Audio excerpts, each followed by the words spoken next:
Sinabi lang niya, "Hi." Iyon lang. Isang maliit na salita. At siya, wala. Ni isang salita. Ni isang ngiti. Dalawang matang ng lalaki at isang bibig na ayaw gumalaw.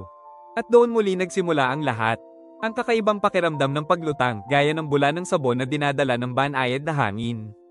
Alam mo yung sandali kung kailan parang napupunit ang realidad sapat lang para makasingit ang ibang mundo.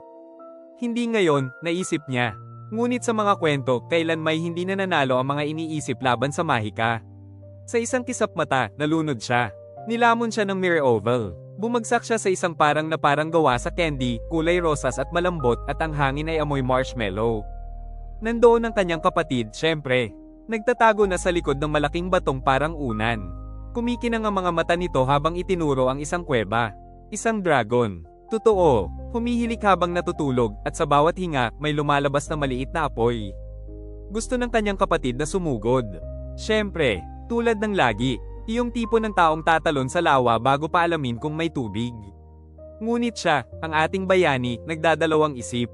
Baka may matalinong ideya, isang tusong plano, ngunit siya lang ang naniniwala roon. Umalis na ang kanyang kapatid, hawak ang isang patpat na parang espada ng alamat. Sa harap nila, ang kuweba ng mga kababalaghan. Sa loob, isang higanteng kastilyong palobang lumulutang sa ilog ng mainit na tsokolate, may mga bukal ng candy at isang silid ng trampoline.